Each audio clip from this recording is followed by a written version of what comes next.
Soyez bénis, bonjour, bonsoir, peu importe l'heure où vous allez regarder ou suivre cette émission. Bienvenue encore une fois de plus dans notre émission Chocman Moments. Je suis AC Jérémy du ministère charismatique Impact Global pour Christ. Je bénis le Seigneur pour notre dernière émission sur les assassins de la foi. Vous étiez nombreux à m'écrire, à m'envoyer des messages, même sur mon Facebook, sur mon Gmail. Et j'ai pris mon temps de répondre à certaines personnes. Merci pour les commentaires et les likes. Que Dieu vous bénisse. Alors, j'ai reçu une question selon laquelle c'est quoi Chocman? Chocman, ça veut dire sagesse. C'est sagesse, tout simplement. Donc, moment de sagesse, parce que c'est lui qui possède la sagesse. Possède toutes choses. La Bible dit que la sagesse dit j'ai avec moi le trésor, la gloire, l'autorité, tout ce qui va avec. Alors, en vous communiquant la sagesse, je vous communique tout ce qu'il y a de meilleur sur la vie, sur la terre des vivants, autant pour moi. Que Dieu vous bénisse. Alors aujourd'hui, on va parler d'un sujet très profond. Nuée des témoins. Je ne vais pas perdre votre temps. Allons rapidement. Hébreux chapitre 12, verset 1. La Bible dit, nous donc aussi, puisque nous sommes environnés d'une si grande nuée de témoins, rejetons tout fardeau et le péché qui nous enveloppe si facilement et courons avec persévérance dans la carrière qui nous est ouverte.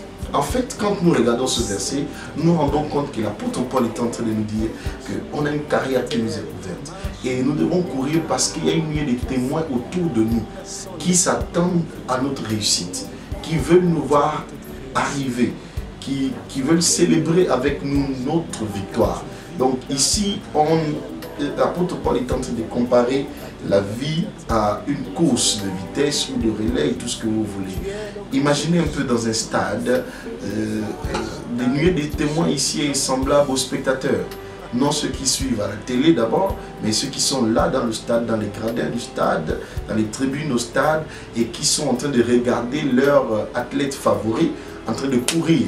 Ils sont en train de crier, oui, arrive, vas-y, vas-y, et tout ce qui va avec.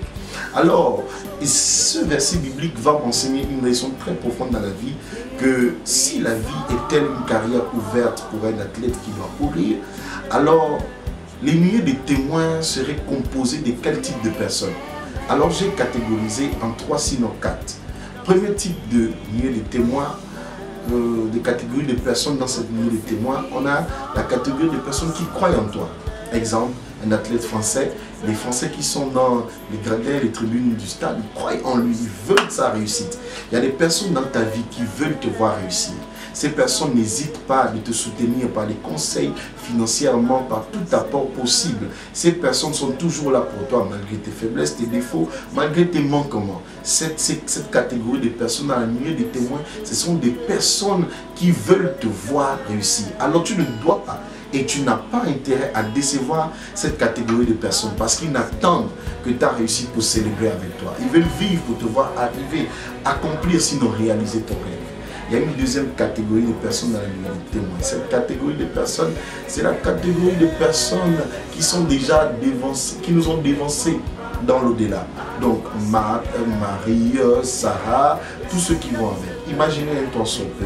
Vous êtes en train de traverser la même situation que Sarah. Sarah, la mère d'Isaac, femme d'Abraham.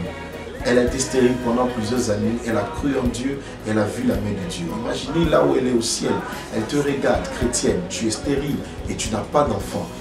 Qu'est-ce que Sarah s'est en train de dire? Sarah s'est en train de te dire, ma fille, tiens bon, vas-y, ne te décourage pas, ne lâche pas prise, vas-y, fonce. Parce qu'elle est de l'autre côté et elle a vécu ce que tu as vécu et elle a vu la main de Dieu. Donc à cause de cette catégorie de personnes qu'on appelle les héros de la foi, les gens qui ont marché avec Dieu et qui ont obtenu des résultats, tu n'as pas intérêt à échouer. Parce que le ciel aussi veut se réjouir de ta victoire. Troisième catégorie de personnes, c'est Dieu lui-même.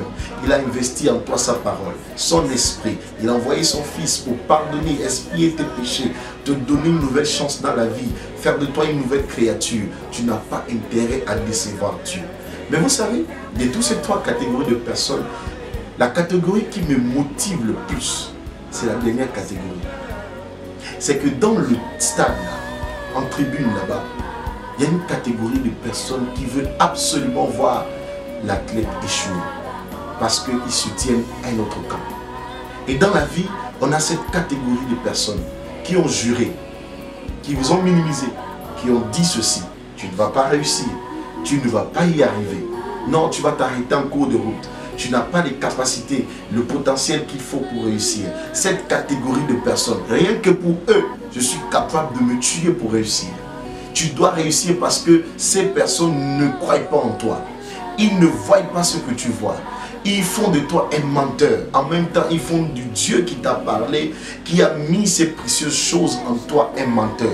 Et pour cette catégorie de personnes, tu dois refuser d'abandonner, tu dois refuser de reculer, tu dois refuser de t'arrêter. Tu dois foncer avec la dernière énergie qui te reste, comptant sur la personne du Saint-Esprit. Tu dois pouvoir réussir pour les démontrer seulement une seule chose, que tout est possible à celui qui croit et tout est possible avec Dieu. Et que Lamentation 3, 37 dit ceci: qui est celui qui dit une chose et la chose s'accomplit si ce n'est pas Dieu qui l'a ordonné? C'est pour les faire comprendre qu'ils ne sont pas Dieu, ils ne sont que des hommes et que la destinée de tout homme est entre les mains de Dieu. Rien que pour apprendre à ces personnes une seule leçon, que Dieu est capable de tout.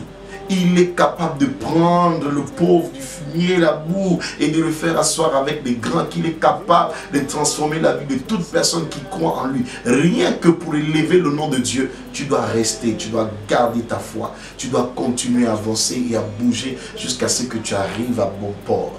Tu ne dois pas décevoir ceux qui croient en toi, qui ont investi en toi. Tu ne dois pas décevoir ces héros de la foi qui nous ont démontré que c'est possible. Tu ne dois pas décevoir Dieu, le Père, qui a tant investi en toi. Et en même temps, tu ne dois pas donner raison à tes ennemis. Tu ne dois pas donner raison à ces personnes qui ne croient pas en toi. C'est pour ça que Paul a dit: à cause de cette nuée de témoins, fuyons le péché qui nous enveloppe si facilement.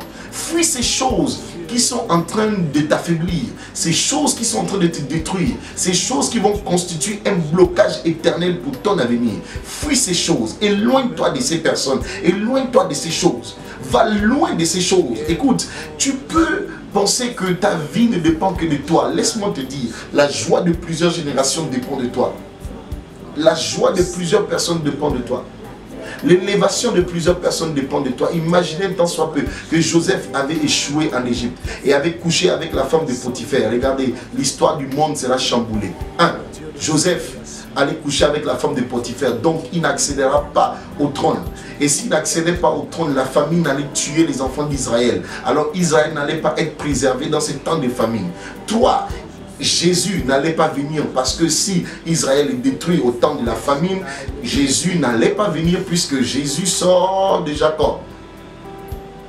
Et en ce faisant, nous, on n'allait pas être sauvés. Est-ce que vous voyez comment le salut de toute l'humanité reposait sur l'épaule de Joseph? Donc le ciel attendait la victoire de Joseph. La terre attendait la victoire de Joseph. Des générations qui n'étaient pas encore nées attendaient la victoire de Joseph. Tout était sur l'épaule de Joseph. C'est pour cela que la lune, le soleil, les étoiles ont fléchi devant lui. Parce que tout l'univers attendait que Joseph prenne une décision. Soit de pécher ou de refuser le péché et de sauver l'humanité. En quelque sorte, Joseph était le sauveur de l'humanité avant même l'arrivée de Jésus. Tu as une génération qui t'attend.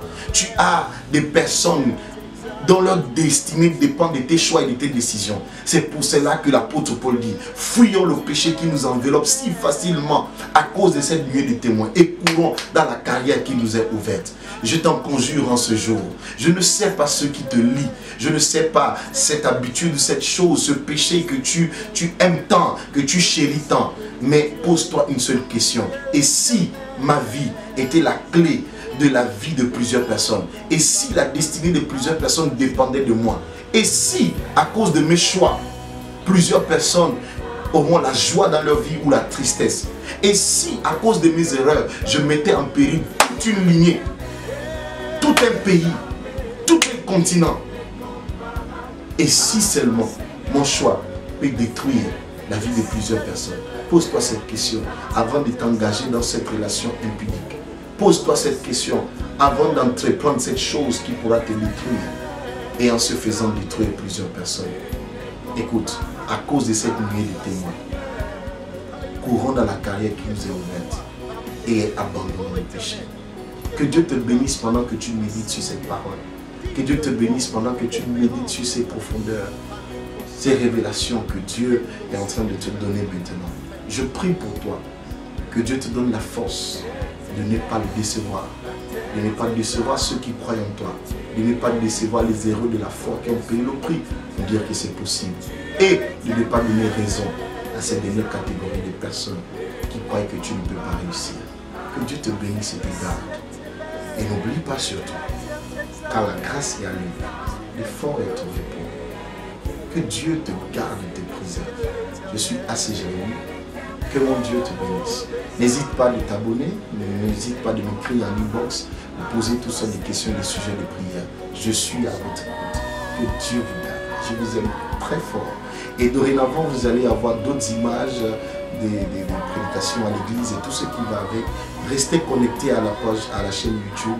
Il y a de bonnes choses qui arrivent. Que Dieu vous garde.